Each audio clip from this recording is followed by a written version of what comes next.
অলৌকিক দুনিয়ার রহস্যের অন্তরালে আপনাদের স্বাগত। শুনুন দেবজিৎ ঘোষের কাহিনী অবলম্বনে ফিরে পাওয়া। আমরা সত্যি এক ভয়ঙ্কর পরিস্থিতির মধ্যে রয়েছি। সমগ্র পৃথিবীকে যেন গ্রাস করে ফেলেছে এই করোনা ভাইরাস। তার জেরে আমরা সকাল সন্ধে হাতে হয় মুড়ি, না হয় চিকেন লেগ পিস নিয়ে বসে থাকি একঘেয়েমি ওই টিভির সামনে।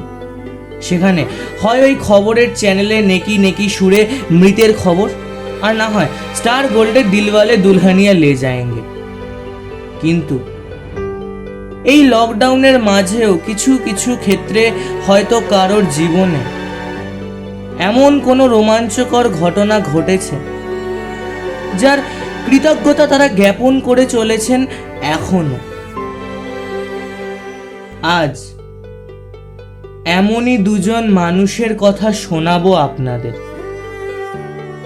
শুনুন দেবজিৎ ঘোষের কাহিনী অবলম্বনে ফিরে পাওয়া।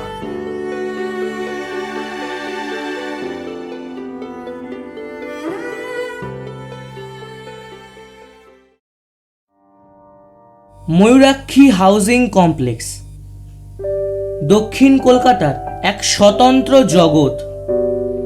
কলকাতার বুকে অপ্সরার দল যেন অতি যত্নে স্বর্গের নন্দনকাননের এক ক্ষুদ্র সংস্করণ নির্মাণ করেছেন এখানে।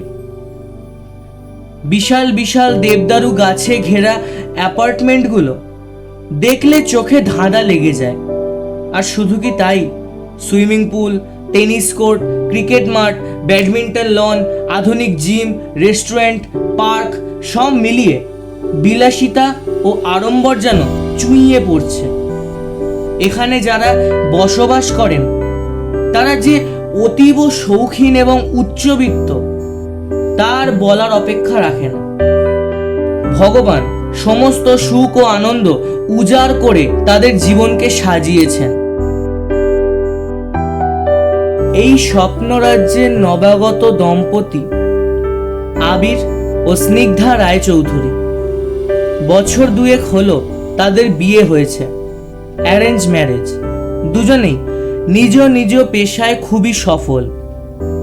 আবির একটা মাল্টি ন্যাশনাল কোম্পানির সিইও, অপরদিকে স্নিগ্ধা একজন প্রতিষ্ঠিত এবং খ্যাতনামা সঙ্গীত শিল্পী।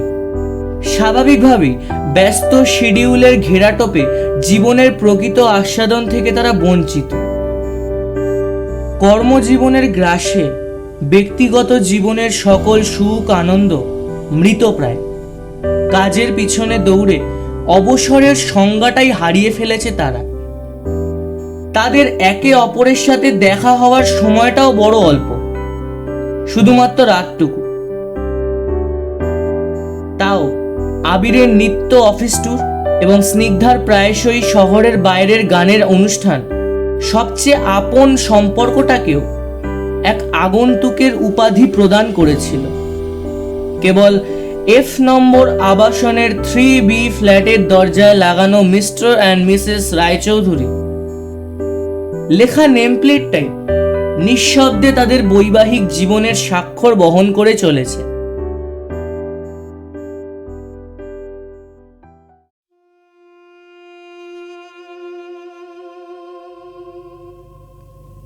মাসখানেক ধরে আবির আর স্নিগ্ধার সম্পর্কে ফাটল ধরেছে। একটা তিক্ততা ধীরে ধীরে তাদের মনে মাথা চাড়া দিয়ে উঠছে। যে কোনো সম্পর্কে সবচেয়ে গুরুত্বপূর্ণ এবং মূল্যবান বিনিয়োগ হলো সময়, না হলে সেই সম্পর্ক বড্ড ঠুনকো হয়ে যায়। আবির আর স্নিগ্ধার মধ্যে এটাই ছিল মনোমালিন্যের প্রধান কারণ। তারা নিজ নিজ কাজে এতটাই ব্যস্ত ছিল যে তাদের বৈবাহিক সম্পর্কের কোনো দায়দায়িত্বই ঠিকঠাক পালন করে উঠতে পারেনি তারা। সকলেই আশা করে থাকে দিনের শেষে একান্ত কিছু কথা সবচেয়ে কাছের মানুষটির সাথে ভাগ করে সারাদিনের ক্লান্তি উপশম করবে, একদম নিজের করে পাবে তাকে। কিন্তু আবিরের অফিস থেকে বাড়ি ফিরতেই অনেক রাত হয়ে যায়। উপরন্তু বাড়ি ফিরেই ল্যাপটপ নিয়ে বসে পড়ে হয় সোশ্যাল মিডিয়ায় আর নয়তোবা অফিসের কোনো কাজে। স্নিগ্ধার সাথে দুদণ্ড কথা বলার সময় কোথায় তার? অফিস ট্যুর আর বিজনেস পার্টি এই নিয়েই দিনগুলো কাটিয়ে দেয় আবির। ফলত ওদের দুজনের মধ্যবর্তী সাগর প্রমাণ দূরত্ব ক্রমশ বেড়েই চলে।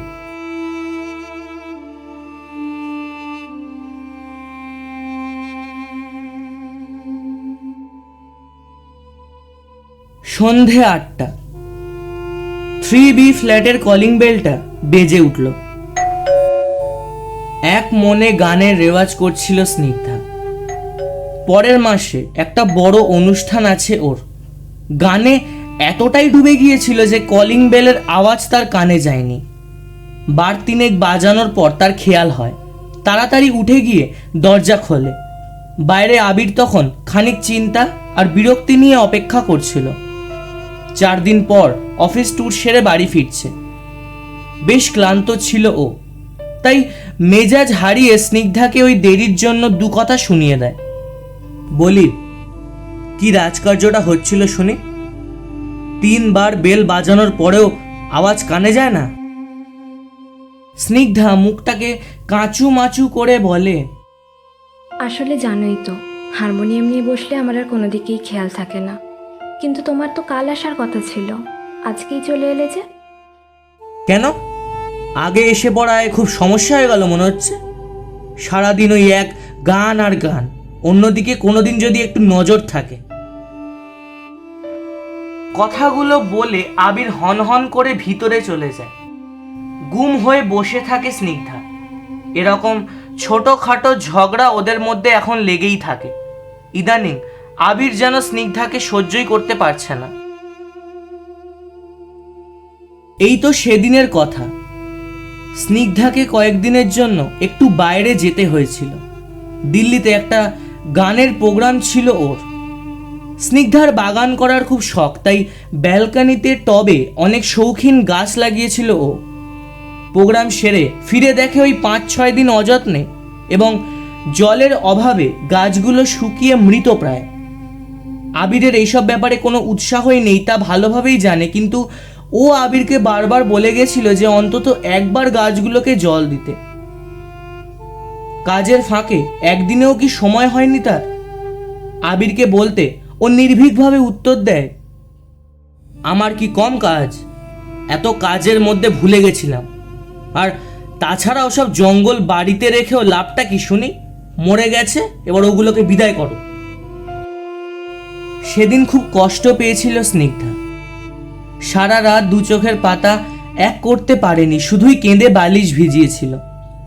শুধু এইটাই ভেবে যে যার জন্য নিজের বাবা মা পরিবার সবাইকে ছেড়ে এখানে এসেছে, সেই আবির কিনা ওকে একটুও বোঝে না, সম্মান করে না, ওর ইচ্ছেগুলোর সামান্য গুরুত্ব নেই তার কাছে। কথা বলার লোকের অভাবে তার মন হাঁপিয়ে উঠেছে। এই 4 দেওয়ালের একাকিত্ব যেন গিলে খেতে আসে ওকে। বিলাসিতার কৃত্রিম আতিশয্যে দম বন্ধ হয়ে আসে মাঝে মাঝে। স্নিগ্ধা উপলব্ধি করে যশ, খ্যাতি, অর্থ জীবনে সুখ আনলেও শান্তি আনে না। শান্তি আসে একই ছাদের নিচে বসবাসকারী মানুষগুলোর পারস্পরিক বোঝাপড়া ও ভালোবাসায়, যা ওদের মধ্যে খুবই বিরল। এতদিন স্নিগ্ধা তাও মানিয়ে চলছিল, কিন্তু একদিন তার সব সহ্যের সীমা লঙ্ঘিত হয়ে যায়। সেই সন্ধেটা আবির আর স্নিগ্ধার জীবনে এক ভয়াবহ অভিশাপ ডেকে আনে। সেদিন বিকেলে স্নিগ্ধার কলেজ জীবনের সবচেয়ে কাছের বন্ধু নিলয় ওকে ফোন করেছিল। বিদেশে চাকরি করে নিলয়। অনেকদিন পর ছুটি নিয়ে দেশে ফিরেছে, তাই পুরনো বন্ধুর সাথে খানিক গল্পগুজব করার ইচ্ছে প্রকাশ করে। নিলয়ের ফোন পেয়ে স্নিগ্ধার সব পুরনো কথা মনে পড়ে যায়। কি সুন্দর ছিল সেই সব দিনগুলো, একদম স্বপ্নের মতো। স্নিগ্ধা ছিল কলেজের মিউজিক গ্রুপের লিড সিঙ্গার আর নিলয় ছিল গিটারিস্ট। কলেজ সোশ্যাল, নবীনবরণ, ফেয়ারওয়েল ইত্যাদি কলেজের যাবতীয় সাংস্কৃতিক অনুষ্ঠানে দাপিয়ে বেড়াতো ওদের ব্যান্ড। এই প্রাণোজ্জ্বল হ্যান্ডসাম গিটারিস্টের প্রতি স্নিগ্ধা একটু দুর্বল ছিল ঠিকই, কিন্তু মনের কথা প্রকাশ্যে আসার আগেই কলেজ লাইফ শেষ হয়ে গিয়ে দুজনের ছাড়াছাড়ি হয়ে গেল।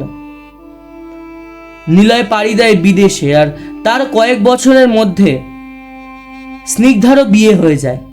ধীরে ধীরে সোশ্যাল মিডিয়াতেও যোগাযোগ শুধুমাত্র জন্মদিনের শুভেচ্ছা বিনিময়ে সীমাবদ্ধ হয়ে পড়ে। আবার এতদিন পর নিলয়ের সাথে কথা বলে সেই সব সোনালি দিনগুলোর কথা মনে পড়ে যায় স্নিগ্ধার। ভীষণ নস্টালজিক হয়ে পড়ে ও।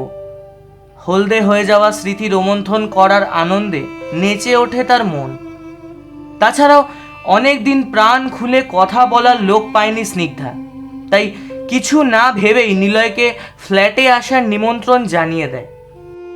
ও এতটাই উত্তেজিত হয়ে পড়েছিল যে আবিরকে ব্যাপারটা বলতে বেমালুম ভুলে গেল। যথাসময় নিলয় চলে আসে। নানা কথায় ডুবে যায় তারা। এতদিনের সব গল্প করতে করতে ওদের খেয়াল ছিল না কখন রাত 8টা বেজে গেছে। এক সময় নিলয় স্নিগ্ধাকে একটা গান শোনাতে বলে। স্নিগ্ধা ওর পছন্দের একটা গান গাইতে শুরু করে। এদিকে সেদিন আবিরের অফিসে বেশ বড় একটা পার্টি ছিল। একটা গুরুত্বপূর্ণ প্রজেক্ট ওরা হাতে পেয়েছে, তারই সেলিব্রেশন পার্টি। আবির সাধারণত ড্রিঙ্ক করে না, কিন্তু সেদিন অফিস কলিগদের জোরাজুরিতে বেশ অনেকটাই ড্রিঙ্ক করে ফেলেছিল। নেশা চড়ে যায় ওর। এক প্রকার টলতে টলতে বাড়ি ফেরে। আর বাড়ি ফিরেই অপরিচিত একজনের সাথে স্নিগ্ধাকে গান গাইতে দেখে নেশার ঘোরে উল্টোপাল্টা ভেবে বসে আবির। ওর রুদ্রমূর্তি দেখে ভয় পেয়ে যায় স্নিগ্ধা। বোঝানোর অনেক চেষ্টা করে, কিন্তু মদ্যপ মানুষকে বোঝানো অসম্ভব। রাগে কাণ্ড জ্ঞান হারিয়ে নিলয়কে তো যাচ্ছে তাইভাবে অপমান করেই, স্নিগ্ধাকে পর্যন্ত নানা কটুবাক্যে কলঙ্কিত করতে থাকে আবির। দুঃখে অপমানে মাথা হেঁট হয়ে যায় স্নিগ্ধার। অপমানিত নিলয় দ্রুত স্নিগ্ধাকে বিদায় জানিয়ে প্রস্থান করে। নিলয় চলে যেতেই আবিরের সব রাগ গিয়ে পড়ে স্নিগ্ধার ওপরে। অকথ্য ভাষায় গালিগালাজ করতে শুরু করে। আবির তখন নিজের মধ্যে নেই। তার অনুমান এই অপরিচিত যুবকটির সাথে স্নিগ্ধার নিশ্চয়ই কোনো গোপন সম্পর্ক আছে। সেটা যে অমূলক তা বোঝাতে গেলে আবির নিদারুণ ক্ষোভে ফেটে পড়ছে। ঘরের মধ্যে যেন তাণ্ডব শুরু হয়ে যায়। স্নিগ্ধার গানের ওপরেই আবিরের রাগ সবচেয়ে বেশি বর্ষিত হতে থাকে। সব গানের খাতা কুটি কুটি করে ছিঁড়ে ডাস্টবিনে ফেলে দেয়। বাধা দিতে গেলে স্নিগ্ধাকে খুব জোরে থাপ্পড় মারে আবির, আর সেই ধাক্কায় স্নিগ্ধা মেঝেতে ছিটকে পড়ে। টেবিলের পায়ায় বাড়ি খেয়ে কপাল ফেটে গল গল করে রক্ত বেরিয়ে আসে, কিন্তু আবিরের সেসব দিকে কোনো চেতনা নেই। শয়তান ভর করেছে ওর মধ্যে। ওর দৃষ্টি এখন ঘুরে গেছে টেবিলের উপর রাখা হারমোনিয়ামটার দিকে। ওর অভিসন্ধি বুঝতে পেরে আঁতকে ওঠে স্নিগ্ধা। তার এত শখের হারমোনিয়াম নিজের থেকেও বেশি ভালোবাসে, আর সেটাই ভাঙতে চলেছে আবির। রক্তাক্ত দেহের সব শক্তি একত্রিত করে ছুটে যায় আবিরের দিকে, ধাক্কা মেরে তাকে সোফায় ফেলে দেয়। হারমোনিয়ামটা তুলে দৌড়ে ঘরে গিয়ে দরজা বন্ধ করে দেয়। তারপর মেঝেতে শুয়ে কাঁদতে থাকে। এদিকে আবিরের নেশাগ্রস্ত দেহ এই ধ্বংসলীলায় আর সাথ দেয় না। সোফায় গা এলিয়ে দিয়ে বেহুশ হয়ে ঘুমিয়ে পড়ে। কাঁদতে কাঁদতে মাটিতে শুয়েই এক সময় ঘুমিয়ে পড়েছিল স্নিগ্ধা। যখন ঘুম ভাঙল তখন ভোরের আলো জানলা দিয়ে ওর মুখে এসে পড়েছে। স্নিগ্ধার সারা দেহে অসহ্য ব্যথা। ও আস্তে আস্তে উঠে বাথরুমে যায়। শাওয়ারের নিচে দাঁড়িয়ে সমস্ত দুঃখ কষ্ট ধুয়ে ফেলার চেষ্টা করতে থাকে। অন্যদিকে আবিরেরও ঘুম ভেঙে যায়। মাথাটা তার ভার ভার লাগে। কয়েক মুহূর্ত কিছুই মনে করতে পারে না সে। লন্ড ভণ্ড ঘরটার দিকে একবার চেয়ে দেখে। আস্তে আস্তে কালকে রাতের সব ঘটনা মনে পড়ে যায়। মদের নেশায় কৃত কুকর্মের কথা স্মরণ করে লজ্জায় মাটিতে মিশে যেতে থাকে। স্নিগ্ধাকে তার ঠিক পছন্দ নয় ঠিকই, কিন্তু কাল তার সাথে যা করেছে তা ঘোর অন্যায়। ইতিমধ্যে স্নিগ্ধা স্নান সেরে বেরিয়ে আসে। তার সামনে ধরা গলায় আবির গত রাতের জন্য ক্ষমা প্রার্থনা করে, কিন্তু তখন অনেক দেরি হয়ে গেছে। স্নিগ্ধা চরম সিদ্ধান্তটা নিয়েই ফেলেছে। শান্ত অথচ দৃঢ় কণ্ঠে স্নিগ্ধা জানায়, দেখো আবির, আমি কোনো তর্কে যেতে চাই না। তোমার সাথে একই ছাদের নিচে থাকা আমার পক্ষে আর সম্ভব নয়। আর এই সম্পর্কটা এখানেই শেষ হলে তা আমাদের দুজনের জন্যই মঙ্গল। আমি ডিভোর্স চাই, আর তাতে তুমি সাহায্য করলে আমি বাধিত হব। আবির অনেক বোঝানোর চেষ্টা করে হাত জোর করে, কিন্তু স্নিগ্ধা নিজ সিদ্ধান্তে অবিচল। তার মনে যে পাহাড় প্রমাণ অবিশ্বাসের স্তর গড়ে উঠেছে তার টলানো আবিরের অসাধ্য। অগত্যা আর কোনো উপায় নেই দেখে পরিচিত একজন উকিলের কাছে উপস্থিত হয় দুজনে। উকিলবাবু বলেন, ডিভোর্সের পেপার তৈরি করতে কয়েকদিন সময় লাগবে। এই সময়ের মধ্যে আপনারা শেষবারের মতো একবার ভেবে দেখুন, কারণ একটা সম্পর্ক তিলে তিলে গড়ে ওঠে, কিন্তু সেটা ভাঙতে 1 সেকেন্ডও সময় লাগে না। আর যদি একান্তই সব কিছু শেষ করতে চান তাহলে পরের সপ্তাহে আসুন, সব হয়ে যাবে। ওরা ওনার কথা মতো বাড়ি ফিরে আসে এবং পৃথকভাবে জীবনযাপন শুরু করে। কিন্তু এত সহজেই কি সব কিছু শেষ হয়ে যায়? বিধাতা যে ওদের ভাগ্যে অন্য কিছু লিখেছিলেন। ওদের সম্পর্কটা যেমন মান অভিমানের দোলাচলে ভেঙে যাওয়ার উপক্রম হয়েছিল, ঠিক তেমনি সমগ্র মানবজাতি থমকে দাঁড়িয়ে পড়েছিল এক অদৃশ্য অণুজীবের অকস্মাৎ আক্রমণে। নভেল করোনা ভাইরাস, বিজ্ঞানের নামে কোভিড-19।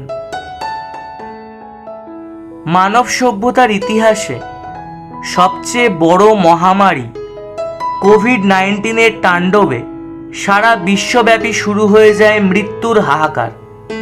সারা বিশ্ব করোনা ভাইরাসের প্রকোপে ধরাশায়ী হয়ে পড়ে। হু হু করে বেড়েই চলে কোভিডে আক্রান্ত এবং মৃতের সংখ্যা। চিকিৎসক এবং স্বাস্থ্যকর্মীরা অহরহ অক্লান্ত পরিশ্রম করে চলেছেন এক একটি মূল্যবান প্রাণ রক্ষার তাগিদে। মারণ রোগের করাল থাবা নিস্তার দেয় না ভারতকেও। এই প্রাণঘাতী সংক্রামক রোগ থেকে বাঁচার একটাই উপায়, সামাজিক দূরত্ব স্থাপন, যার বাস্তবায়নে সারা বিশ্বের ন্যায় আমাদের দেশ জুড়েও শুরু হয়ে যায় অনির্দিষ্টকালের জন্য দীর্ঘ লকডাউন। সকল মানুষ ভীত, গৃহবন্দী। সমগ্র মানব সভ্যতাকে স্তব্ধ করে দিয়েছে অদৃশ্য এক ভাইরাস।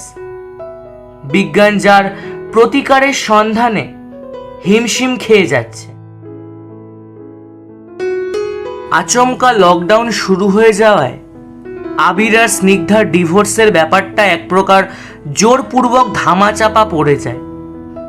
উকিলবাবুর কাছ থেকে যেদিন ওরা বাড়ি ফেরে সেদিন বিকেলেই জানতে পারে রাজ্যে করোনা পরিস্থিতি মোকাবিলার স্বার্থে লকডাউন ঘোষিত হয়েছে। শুধু তাই নয়, তার 2 দিন পরেই সারা দেশ জুড়ে জারি হয়ে যায় গৃহবন্দীর এই কঠোর ফরমান। বাড়ির বাইরে বেরোনোতে সম্পূর্ণ নিষেধাজ্ঞা আরোপিত হয়।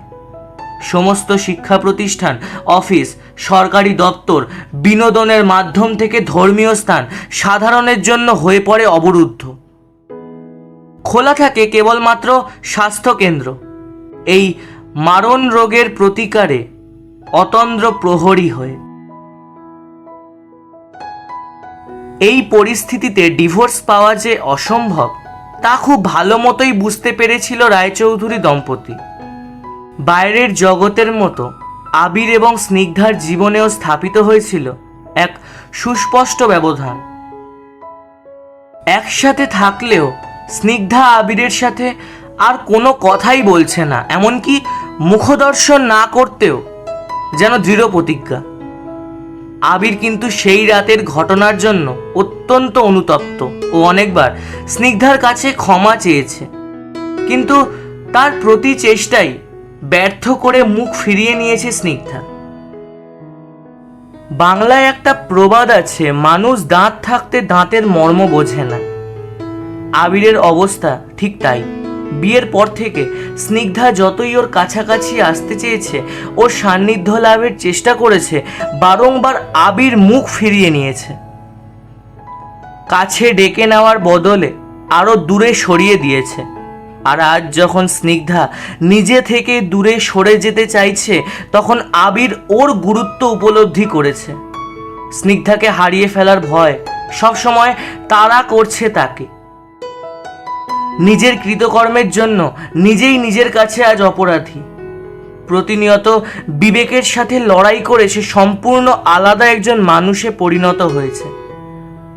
এখন তার প্রধান অভিপ্রায় স্নিগ্ধার কাছে নিজের অপকর্মের শাস্তি চেয়ে নিয়ে আবার নতুন করে সবকিছুকে শুরু করা। আর তাই স্নিগ্ধার রাগ ভাঙানোর জন্য নানাবিধ প্রচেষ্টা করে চলেছে সে।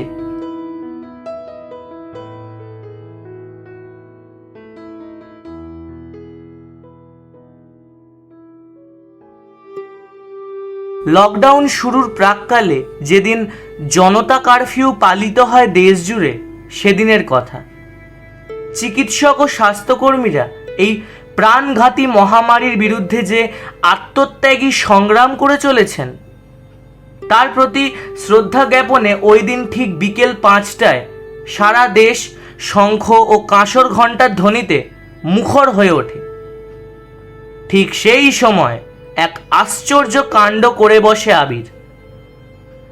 সকলে যখন ঘণ্টা, শঙ্খ কিংবা বাসন বাজাতে ব্যস্ত, আবির তখন একটা থালা বাজাতে বাজাতে উচ্চস্বরে গান জুড়ে দেয়। খোলোদার খোলোদার রাখিও না আর, বাহিরে আমায় দাঁড়ায়, বাহিরে আমায় দাঁড়ায়, দাও সারা দাও, এই দিকে চাও, এসো দুই বাহু বাড়ায়। গানের এই কয়েকটা লাইনই সে বারংবার চেঁচিয়ে গাইতে থাকে। গানের অর্থের সাথে তার মনের অভিপ্রায় মিলে মিশে একাকার হয়ে যায়। এদিকে হঠাৎ হেঁড়ে গলায় এই গান শুনে স্নিগ্ধা ঘর ছেড়ে বাইরে বেরিয়ে আসে। ওকে দেখে আরো জোরে গাইতে শুরু করে দেয় আবির। ওর রাগ ভাঙাতেই যে এই গান গাওয়া হচ্ছে তা স্নিগ্ধা ভালোই বুঝতে পারছিল। সে হাসবে না রাগবে ঠিক করতে না পেরে পুনরায় ঘরে ফিরে যায়। এত কসরত করে গান গেয়েও কিছু লাভ হলো না দেখে হতাশ হয়েই বারান্দাতেই বসে পড়ে আবির। এদিকে স্নিগ্ধার গান কিন্তু থেমে থাকেনি। তার মতে অন্য কারো জন্য নিজের ইচ্ছে স্বপ্নকে বিসর্জন দেওয়া মানে সেটা নিজের সাথে বেইমানি করা। তাই প্রতি ভোরে ফ্ল্যাটের ছাদে ওর নিত্য রেওয়াজে কোনো ছেদ ঘটেনি। এছাড়াও বিকেল বেলাতেও এ যাবৎ সে ছাদে গিয়ে খোলা গলায় গান করে। ছাদটাই এখন স্নিগ্ধার গান করার মঞ্চ। আশেপাশের ফ্ল্যাটের ছাদ থেকেও অনেক মানুষ দাঁড়িয়ে ওর গান শোনেন, তারিফ করেন। বিকেলে ওদের অ্যাপার্টমেন্টের অনেকেই ছাদে আসে। বাচ্চারা বিশাল ছাদ জুড়ে দৌড়ে খেলা করে বেড়ায়। অনেক বয়স্ক মানুষ বাইরে বেরোতে না পারার জন্য ছাদেই সামান্য হাঁটাহাঁটি করেন। স্নিগ্ধার মিষ্টি গানে তাদের গৃহবন্দী জীবনের সমস্ত ক্লান্তি অবসাদ দূরীভূত হয়। এক একদিন ছাদে যেতে স্নিগ্ধার দেরি হলে তারাই ওকে ঘর থেকে ডেকে নিয়ে যান। তাদের এই আন্তরিকতা স্নিগ্ধাকে মুগ্ধ করে। তাদের গান শোনাতে খুব ভালো লাগে ওর। সবার অগোচরে আর একজনও কিন্তু স্নিগ্ধার গান শোনে, আবির। এতদিন কাজের চাপে গান শোনার সময় পায়নি সে। স্নিগ্ধার গান যে এত সুন্দর, এত মনোমুগ্ধকর তা কোনোদিন কল্পনাও করতে পারেনি সে। সিঁড়িতে লুকিয়ে তন্ময় হয়ে ওর গান শোনে, আর শেষ হলেই চুপি চুপি ঘরে ফিরে আসে। গান নিয়ে যে দুর্ব্যবহার ও স্নিগ্ধার সাথে করেছে, তারপরে সামনে থেকে গান শোনার মুখ তার আর নেই। এই লকডাউনে স্নিগ্ধার সবচেয়ে বড় সমস্যা যেটা হয়েছে তা হলো খাওয়ার সমস্যা। সে রান্না করতে পারে না। বাবা মায়ের একমাত্র মেয়ে স্নিগ্ধা, বড় আদুরে। বাপের বাড়িতে উনুনের কাছে যেতে হয়নি কখনো। আর তাছাড়া ছোট থেকেই পড়াশোনা আর গান এই নিয়েই তার সময় অতিবাহিত হয়েছে। রান্না করার ইচ্ছে বা প্রয়োজন কোনোটাই হয়নি। এখন লকডাউনের জন্য তাদের ফ্ল্যাটের রান্নার লোকটা দেশে ফিরে গিয়েছে, আর কমপ্লেক্সের রেস্টুরেন্টটাও অনির্দিষ্টকালের জন্য বন্ধ। তাই ওর অবস্থা তথৈবচ। তবে আবির খুব ভালো রান্না করতে পারে। আগে অনেকবার ছুটির দিনে রান্না করে খাইয়েছে ওকে। কিন্তু এখন পরিস্থিতি ভিন্ন। আবিরের সাথে কোনো সম্পর্কই নেই স্নিগ্ধার। সেখানে কিভাবে তার কাছে খাবারের কথা বলা যায়? তাই ম্যাগি, জ্যাম, পাউরুটি, ড্রাই ফ্রুটস এইসব খেয়েই কোনো মতে দিন কাটাচ্ছিল ও। কিন্তু এসব হালকা খাবার খেয়ে কতদিন আর থাকতে পারে মানুষ? খিদের জ্বালায় মাঝে মাঝেই ছটফট করতে থাকে ও। আবির স্নিগ্ধার এই অসুবিধার কথা জানে, কিন্তু সে নিরুপায়। অনেকবার তার রান্না করা খাবার খাওয়ার জন্য অনুরোধ করেছিল। প্রতিবারই স্নিগ্ধা মুখ ফিরিয়ে নিয়েছে, বলেছে, আমার জন্য অত না ভাবলেও চলবে। আমারটা আমি ঠিক ব্যবস্থা করে নেব, তুমি নিজেকে নিয়ে ভাবো। আবির বেশি জোর করার সাহস পায়নি। যদি এরপর হিতে বিপরীত হয়ে যায়, শুধু করুণ মুখে ভাবতে থাকে, মেয়েটার কি জেদ! খিদেতে ছটফট করবে, তবুও ওর রান্না না খাওয়ার কি তীব্র প্রতিজ্ঞা! এই প্রতিজ্ঞা না ভাঙলে তো শেষে অসুস্থ হয়ে পড়বে। সপ্তাহ দুয়েক পরে স্নিগ্ধার এই প্রতিজ্ঞা কিন্তু সত্যিই ভঙ্গ হলো। দুদিন আগেই ওর সমস্ত শুকনো খাবার শেষ হয়ে গেছে। এই দুটো দিন শুধুই ফল খেয়ে কাটিয়েছে। সেই রাতে খিদের অসম্ভব জ্বালা আর সহ্য করতে পারল না স্নিগ্ধা। খালি পেটে অসহ্য যন্ত্রণা হচ্ছে। নিরুপায় হয়ে উঠে বসলো। চুপচাপ উঠে একবার উঁকি দিয়ে দেখলো আবির অকাতরে ঘুমোচ্ছে। তারপর ধীর পায়ে ফ্রিজ খুলে দেখলো কিছু আছে কিনা। আবির প্রতিদিনই কিছুটা অতিরিক্ত খাবার বানিয়ে রাখত, কোনোদিন যদি স্নিগ্ধার মত পরিবর্তন হয় সেই আশায়। সে রাতেও ছিল। ফ্রিজ খুলতেই ফ্রাইড রাইসের বাটিটা দেখতে পেল স্নিগ্ধা। কতগুলো দিনও ভারী খাবার খায়নি। খাবার দেখে পেটে দাউ দাউ করে আগুন জ্বলে উঠল ওর। ঠান্ডা ওই রাইসটাই গোগ্রাসে খেতে শুরু করে দিল। বাথরুমে যাওয়ার দরকার হতে উঠে পড়েছিল আবির। বাথরুম থেকে বেরিয়ে ডাইনিং রুমে আলো জ্বলতে দেখে অবাক হয় ও। তাহলে কি ডিনারের পর নেভাতে ভুলে গেছে? তাড়াতাড়ি এগিয়ে গিয়ে ডাইনিং রুমে ঢোকে, আর ঢুকতেই ততোধিক অবাক হয়ে যায়। স্নিগ্ধাকে ওর রান্না করা খাবার খেতে দেখে খুব তৃপ্তি পায় ও। ঠায় দাঁড়িয়ে ওর খাওয়া দেখতে থাকে।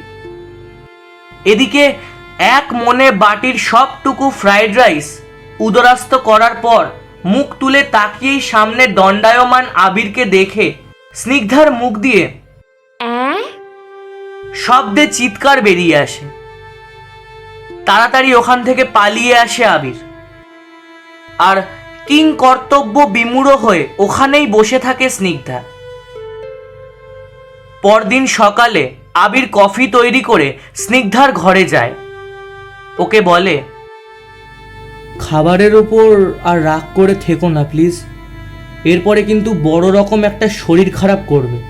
আচ্ছা, তোমাকে আমার সাথে কথা বলতে হবে না, না হয় খাবারটাই শুধু খেও। কথাগুলো বলে কফির কাপটা খাটের পাশে টেবিলে রেখে ঘর থেকে বেরিয়ে যায় আবির। স্নিগ্ধার মনে ঝড় ওঠে। দোটানায় পড়ে যায় সে। এই লোকটাকে সেই রাতের পর থেকে ঘৃণা করত, কিন্তু আজ এই আবিরের উপর রাগ করে থাকা যায় না। সম্পূর্ণ অন্য এক মানুষ, কি মিষ্টি তার স্বভাব, আর ওর প্রতি কত যত্নশীল। আর কিছু না ভেবে কাপটা তুলে নেয় স্নিগ্ধা, চুমুক দেয়। আহ, কি স্বাদ! এরকম কফি সে অনেকদিন খায়নি। মনটা জুড়িয়ে যায় তার। দরজার আড়ালে আবিরের মুখেও হাসি ফোটে। মনে মনে ভাবে সে একদিন ঠিকই স্নিগ্ধাকে আগের মতো করে কাছে পাবে।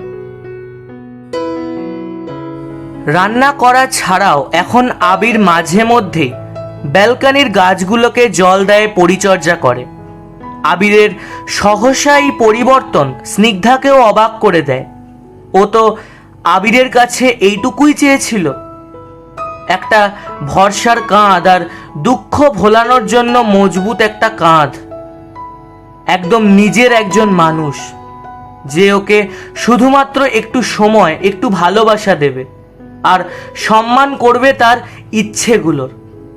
ব্যাস, আর কিছুই চায় না, এইটুকুতেই খুশিও। এতদিন পরে আবিরকে ভালো লাগতে থাকে তার। ওর মন থেকে ডিভোর্সের চিন্তা ধীরে ধীরে কোথায় যেন হারিয়ে যেতে থাকে। এদিকে সব কিছু করলেও স্নিগ্ধার গানের ডায়েরি ছিঁড়ে ফেলার অপরাধবোধ আবিরকে মন থেকে কুড়ে কুড়ে শেষ করে দিচ্ছিল। সে শুধুই ভাবতে থাকে কিভাবে এই দোষের প্রায়শ্চিত্ত করা যায়। অবশেষে তার কাছে সুযোগ আসে। ইতিমধ্যে 3 মাসের দীর্ঘ লকডাউন শেষ হয়ে আনলক 1 জারি হয়। এই পর্যায়ে স্তব্ধ দেশ ধীরে ধীরে পুরনো ছন্দে ফেরার চেষ্টা করে।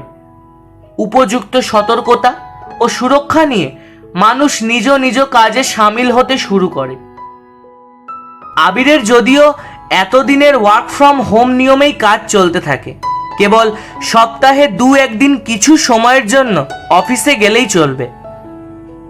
এরকমই একদিন অফিস থেকে ফেরার পথে কিছু একটা জিনিস কিনে আনে সে।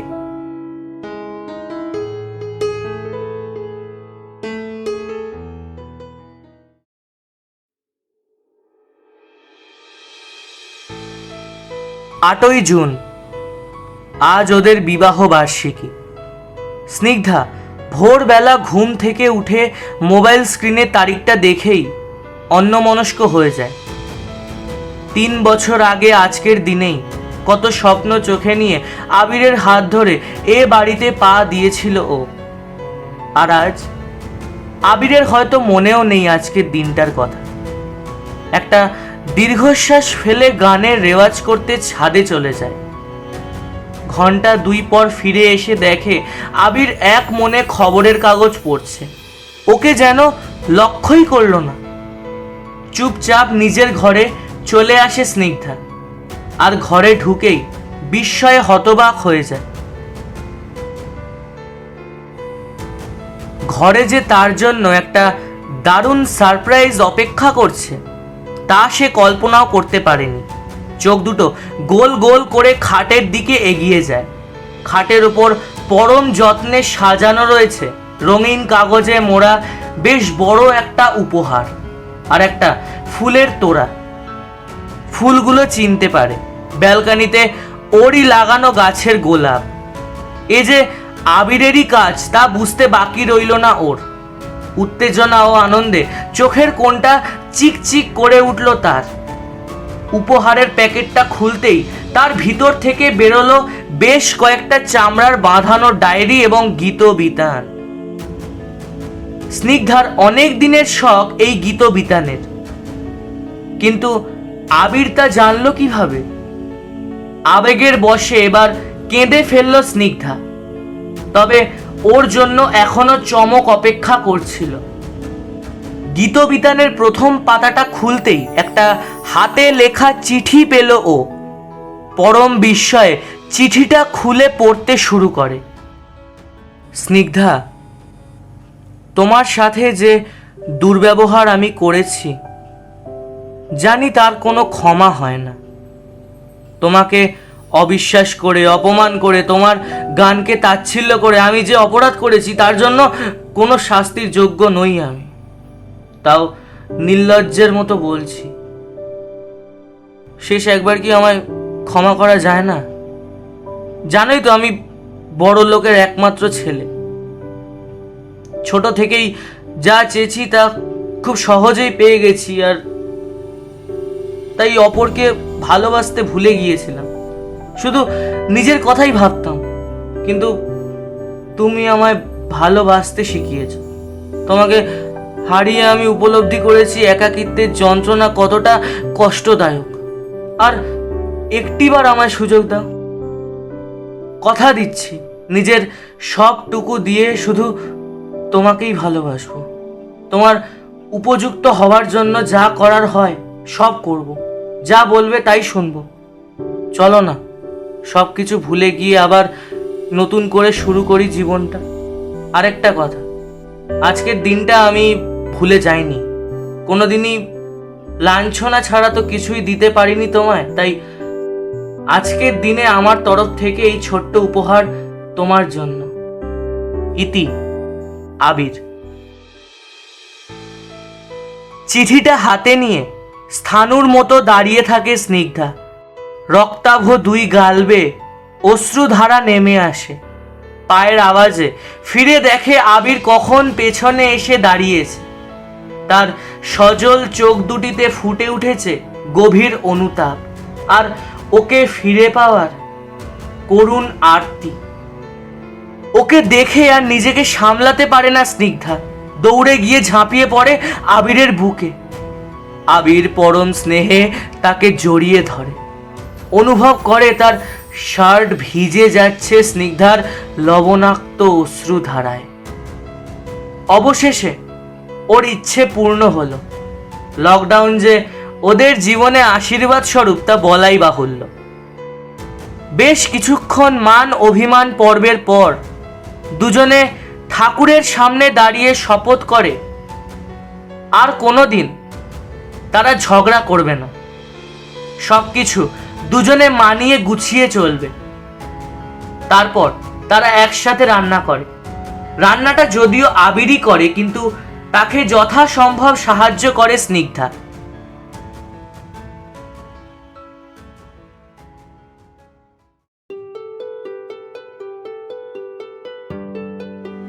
সন্ধ্যায় খুব সুন্দর করে সাজে স্নিগ্ধা।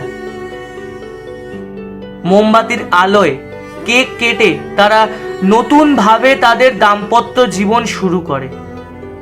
আজ তারা ভীষণ খুশি। রাতে ব্যালকনিতে দাঁড়িয়ে আবির স্নিগ্ধাকে একটা গান শোনাতে অনুরোধ করে। তারায় ভরা আকাশ যেন সব সুখ ঢেলে আশীর্বাদ করে তাদের। আবিরের কাঁধে মাথা রেখে চাঁদের দিকে তাকিয়ে গান ধরে স্নিগ্ধা।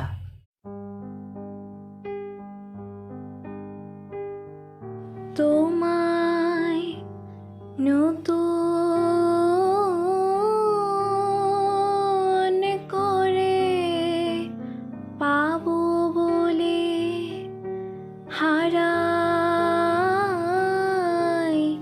ক্ষণে ক্ষণ।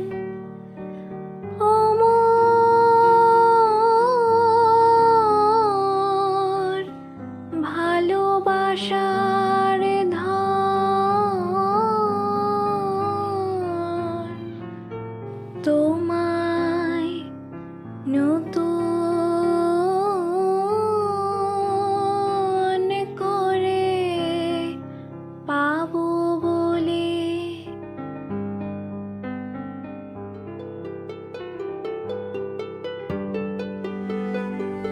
জীবন হচ্ছে এক একটা স্বপ্নের মতো।